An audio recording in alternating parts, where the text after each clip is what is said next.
Hi guys, my name is JT, and today I wanted to show you a PC that I built for only $140. I used the Dell Precision T3500 as a good foundation. It came with the Xeon W3520, which is the equivalent of an i7-920. It has a base clock of 2.6 GHz and a boost clock of 2.8.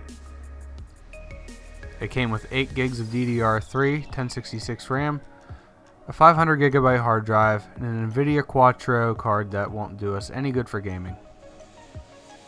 So let's move on to what we changed. I took off the stock heatsink and put on some fresh Arctic silver.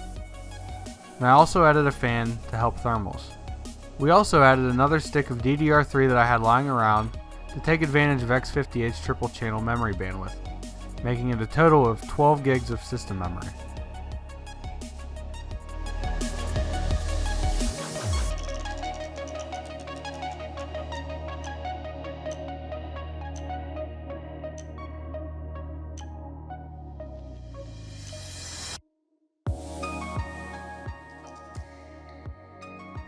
We also got rid of that Quattro card and hit up eBay for an Asus GTX 950.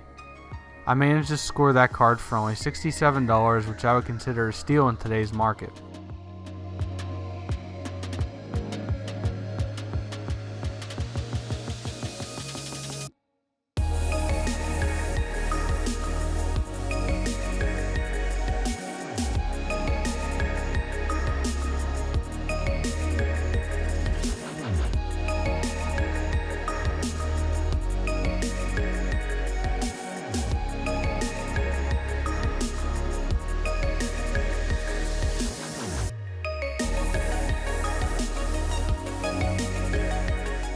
You may also see that I have an SSD in this build, which I didn't account for in the price of this build because when building a PC this cheap, you don't need an SSD, but it is really nice to have for a system drive.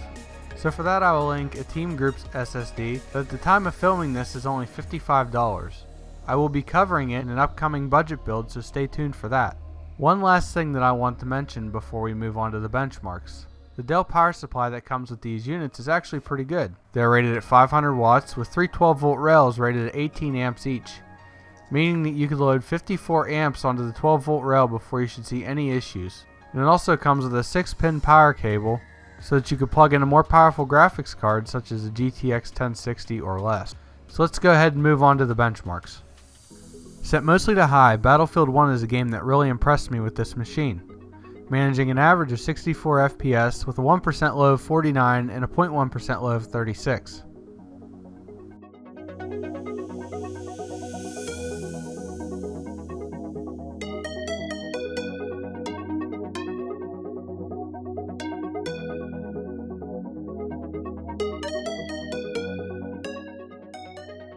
We all joke about how taxing Crysis is on any system, even bringing my main PC to its knees at 4K. Set to the medium preset in Crysis 3, we managed an average of 70 FPS, and a 1% low of 35, and a 0.1% low is a disappointing 7.5 frames per second, which is a trend we will keep seeing.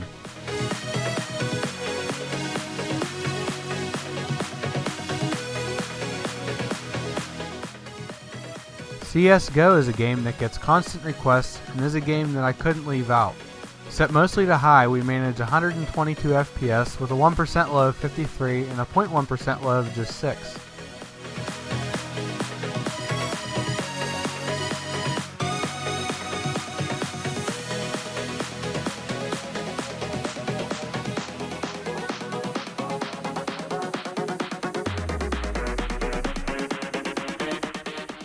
Farcry 5 is the newest title I tested on this machine, and it seems to overrun the GTX 950's 2GB frame buffer fast. So we turned the resolution down to 1600 by 900 to be able to turn the graphics preset up to normal. With these settings we achieved an average of 54, a 1% low of 44, and a 0.1% low of 9.5.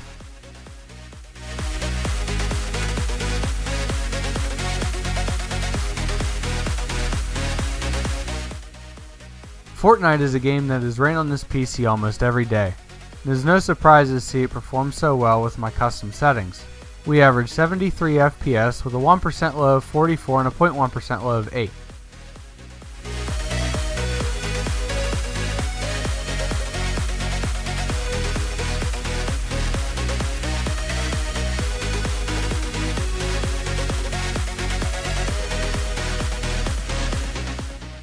GTA 5. Even though an older game is still very popular and still considered a good benchmark to this day.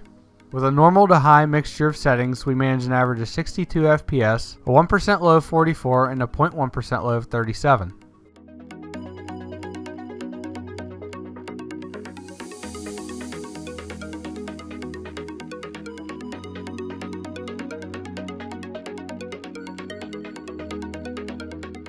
Metro Last Light Redux is still a beautiful game to play to this day. Running the benchmark tool for 3 runs set to high and normal, we achieved 61 FPS on average, a 1% low of 12 and a 0.1% low of 3.2. But don't let the low numbers fool you. During real gameplay, I never noticed any hitches this large or anything that ever affected gameplay.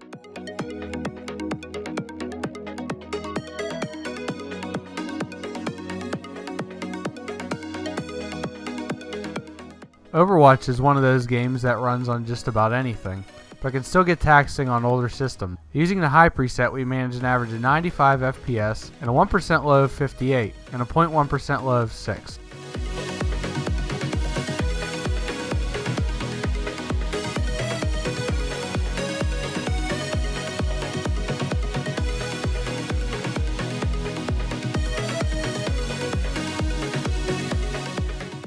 Now the game that everyone is waiting for, PUBG. Using a custom blend of ultra, medium, and very low, we squeezed out an average of 61.5 with a 1% low of 24, 0.1% low of 13. Not bad for running like a potato on the Xbox One.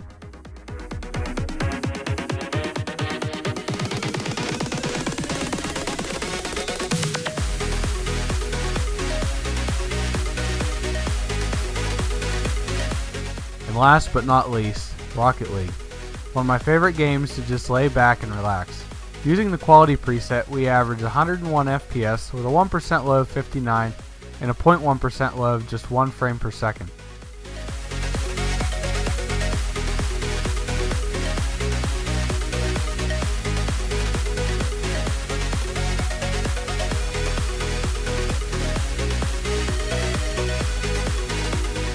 So I want to finish off this video with some pros and cons of building a system like this.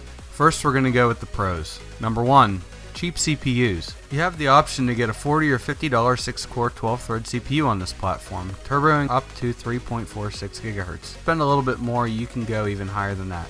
Number 2, cheap RAM. You can get 32 GB of ECC DDR3 for about $100. Since this is a workstation platform, the Xeon support ECC RAM, where normal DDR4 in that quantity will cost upwards of $400 to $500. Number 3, graphics card upgrades. With a spacey case and a decent power supply with a 6-pin power connector, you can always take that old slow video card and replace it with something like a GTX 1060. Number 4, maturity. X58 has been around for a long time, and even the newest Intel architectures are based around these original i7s. So games right out of the box are optimized for these CPUs, and you can be sure you're getting the best performance for what it is.